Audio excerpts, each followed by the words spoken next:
Tower of Fantasy might be making a return, for better or for worse. Several reasons why Tower of Fantasy failed included time-gated content, ridiculous power creep, and a feeling that the game wasn't even really truly an MMO, which is why this announcement has caused such a stir online. An announcement made over on Bilibili outlines a transformative update that is aimed at addressing player demand for a true anime-style MMO experience. And I'm gonna go ahead here and provide you a detailed summary with my thoughts to give you guys an idea and understanding of what to expect. The Warped server is set to launch in August 2025 in China. There is at present no confirmation of a global release. This represents a bold shift for Tower of Fantasy by emphasizing MMO elements over its traditional gacha mechanics. The developers intend to create a true anime-style MMO that combines stylized character design, rich storytelling, and large-scale dynamic gameplay. The Warped server is described as a response to community sentiments, such as players wanting a real anime MMO experience, a version of Tower of Fantasy that isn't riddled with power creep or pay to win. The developer went on to reflect on their personal connection to Tower of Fantasy, noting their role as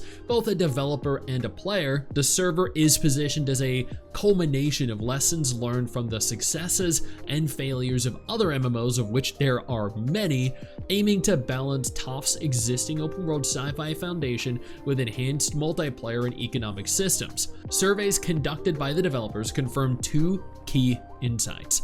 TOF is increasingly recognized for its anime aesthetic, appealing to fans of the genre, and a significant portion of the player base has prior MMO experience, providing a strong foundation for the Warped server's design. And let's be honest, a lot of gacha gamers actually migrated on over to gacha games from MMOs. The Warped server is introducing an MMO trinity of features. There's going to be no gacha, a full functional trading system, and seasonal resets. These changes aim to address traditional MMO pitfalls like pay-to-win mechanics and long-term progression fatigue. Both the weapon gacha and matrix gacha systems are removed, making weapons, cosmetics, and other key resources obtainable through gameplay rather than randomized purchases. This shift addresses the community's criticism of TOF's power creep, where new players and free-to-play players struggle to stay competitive due to the need to spend on gacha pulls. Players can earn limited cosmetics such as outfits, accessories, mounts through event shops by collecting fragments over time, ensuring accessibility without microtransactions. The Warped server introduces a dual market system to empower players, a trade house for daily trading of items between players, and an auction house which supports personal guild and global auctions for high-value items. Key resources like matrices, cosmetics, and crafting materials are tradable, making farming and trading meaningful and rewarding. The system caters to various player types, including collectors, traders, and gold farmers, fostering a vibrant in-game economy. The trading system draws inspiration from successful MMOs, aiming to give players control over their progression and reduce reliance on monetization. To reduce long-term fatigue and the pressure to catch up, the Warped server adopts a seasonal model where gear and power levels reset or rotate periodically. This ensures that new and returning players can start fresh without being overwhelmed by veteran progress. New players receive automatic level boosts and group content to facilitate quick integration into multiplayer activities, making the server welcoming to newcomers. Seasonal rewards include limited time skins, cosmetics, and exclusive ranking titles, incentivizing participation and competition. I don't necessarily think this is going to appeal to players in the way that they expect. Once Human, which is another open world survival semi-MMO, has seasonal resets. That was one of the most complained about features present. Seasonal resets for plenty of different games and plenty of different genres make sense, but losing all your progress in an MMO is a hard pill to swallow, especially when so many of us MMO players who are adults now, who have lives and jobs, have a very limited, finite amount of time to dedicate to progression. The server emphasizes group play, with multiplayer content offering better rewards to encourage cooperative gameplay. There are going to be new social features, including guild bases, which are customizable hubs for socializing, event planning, and guild activities like dances, parades, recruitment boards, and gifting systems.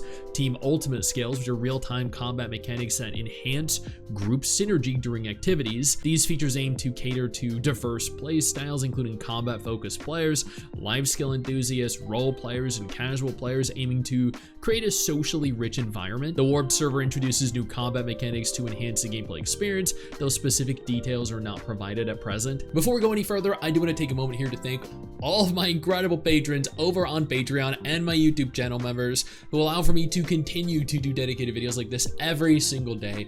You guys are absolutely phenomenal, and I genuinely cannot thank you all enough for the support. The Warped server builds on lessons from TOF's earlier Reboot server, which attempted to balance gacha and MMO elements but failed to fully satisfy MMO players due to the persistence of gacha mechanics.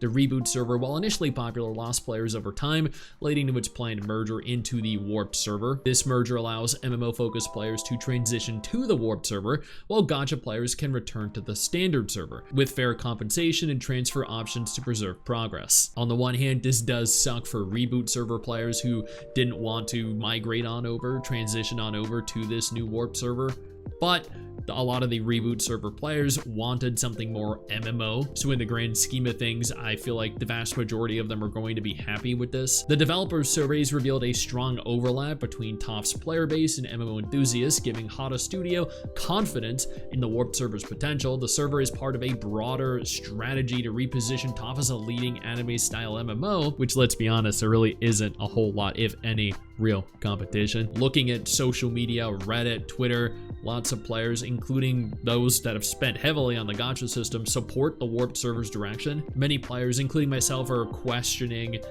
how exactly Hada planned on sustaining revenue without gacha. There could be community-driven skins, there could be cosmetics, maybe seasonal battle passes or VIP memberships. This is something that has never been outlined and is honestly a topic of contention right now. This announcement is specific to China, but players, myself included, hope that eventually they do roll this out to global. But given the Reboot server was a Chinese exclusive server, maybe we won't get it. The Warped server is a significant pivot for Tower of Fantasy, which has honestly faced challenges ever since it released back in 2022. This server's focus on a gacha-free, MMO-centric experience positions Tower of Fantasy as a potential competitor in the anime MMO space, alongside more recent titles like Grand Saga. Well, no, actually, Grand Saga's shutting down. Crystal of Outlaw. No, actually, Crystal of Outlawn's doing terrible. Alongside titles like Blue Protocol Star Resonance, because that's the only real anime MMO that has any potential, releasing in the next year. Honestly, this is a very bold experiment. They are holding a test phase. They are also releasing in August 2025 in China. This is either going to end up a huge mistake or an absolutely insane success. Either way, I'm excited to see what happens, because more MMOs means more things to cover. I know you think that you just hit the end of the video, and technically, yeah, you have. And I know your first reaction is to close out of it at this juncture, but don't.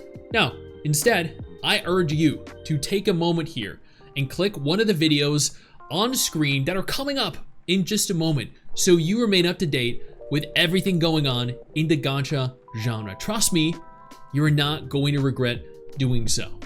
Stay flaccid.